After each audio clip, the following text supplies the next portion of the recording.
Halo rekan Aker, apakah sudah mengenal tentang informasi jabatan? Berikut adalah video penjelasan tentang informasi jabatan yang merupakan hasil dari analisis jabatan.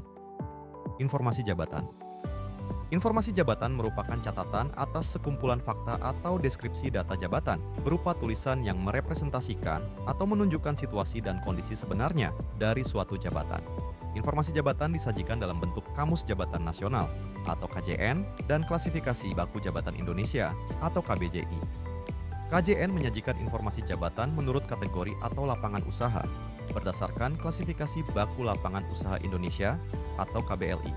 Sedangkan KBJI menyajikan informasi jabatan sesuai dengan klasifikasi golongan yang mengacu pada International Standard Classification of Occupation atau ISCO.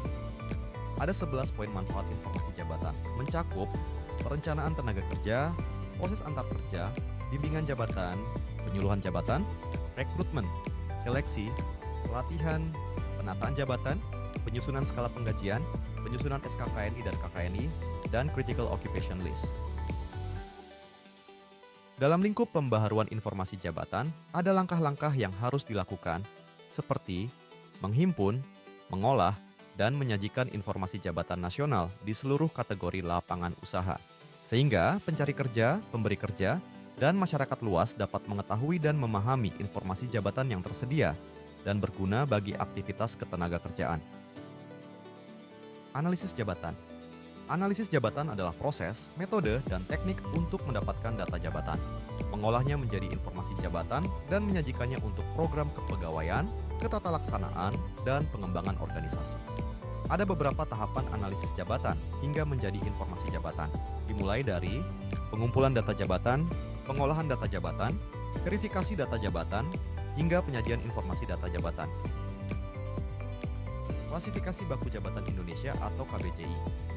Klasifikasi Baku Jabatan Indonesia, yang selanjutnya disingkat KBJI, adalah penggolongan jabatan yang berisi kumpulan pekerjaan, yang memiliki tugas dan tanggung jawab yang serupa dan telah terstandarisasi secara internasional karena mengacu kepada International Standard Classification of Occupations atau ISCO, yang dirilis oleh International Labour Organization atau ILO.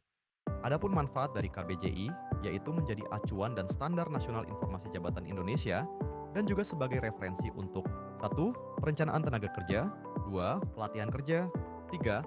Sertifikasi kompetensi, 4. Penempatan tenaga kerja, 5. Perluasan kesempatan kerja, 6. Pengendalian penggunaan tenaga kerja asing, 7. Pengawasan ketenaga kerjaan, 8. Pengupahan, 9. Hubungan industrial, 10. Kepentingan ketenaga kerjaan lainnya. Berdasarkan ISCO tahun 2008, ada 10 golongan pokok dalam struktur KBJI diantaranya. Golongan pokok 1, manajer. Secara umum, tugasnya terkait kepemimpinan dan manajemen organisasi, baik pemerintah maupun swasta, baik secara keseluruhan ataupun spesifik pada bidang tertentu.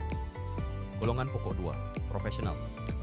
Uraian tugasnya terkait pengembangan dan penerapan konsep pengetahuan ilmiah dan praktis. Golongan pokok 3, teknisi dan asisten profesional.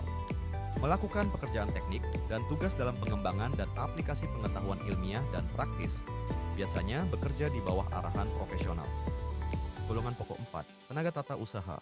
Melakukan tugas terkait administrasi, mulai dari pencatatan, pengaturan, penyimpanan, penghitungan, dan pengambilan informasi terkait. Golongan pokok 5, tenaga usaha jasa dan tenaga penjualan.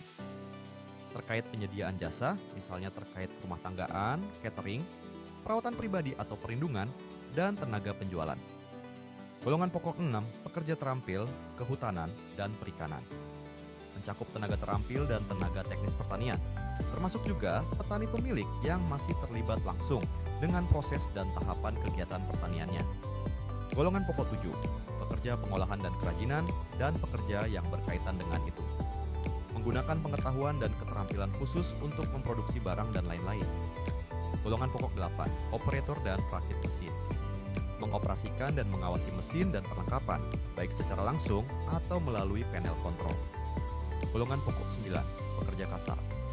Melakukan tugas sederhana dan rutin dengan tangan atau peralatan tangan, serta tidak memerlukan keahlian khusus. Golongan pokok 0, TNI dan Polri. Mencakup semua jabatan dari anggota TNI dan Polri, termasuk yang memegang jabatan sipil. Dan berikut adalah contoh penulisan struktur KBJI. Digit pertama menunjukkan golongan pokok. Digit kedua menunjukkan subgolongan pokok. Digit ketiga menunjukkan golongan. Digit keempat menunjukkan subgolongan. Semua digit menunjukkan jabatan.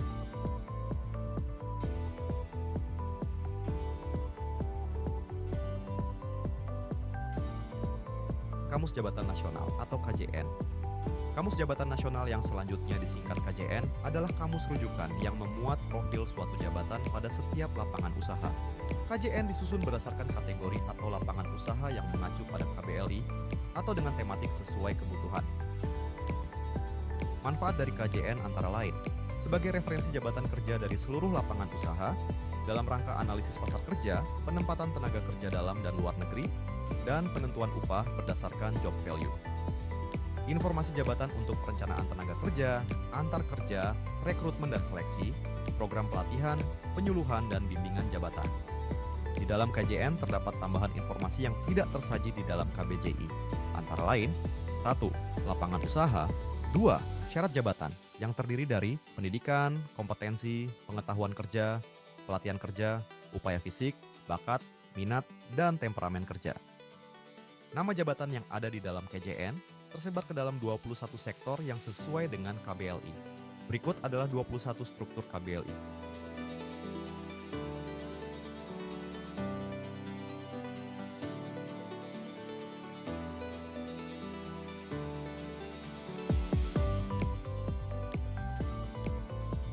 Demikian video penjelasan mengenai informasi jabatan, semoga dapat bermanfaat dan menambah pengetahuan Rekanaker semua. Dan untuk informasi lebih lanjut, silahkan kunjungi website Ijabatan Kemnaker di laman ijabatan.kemnaker.go.id.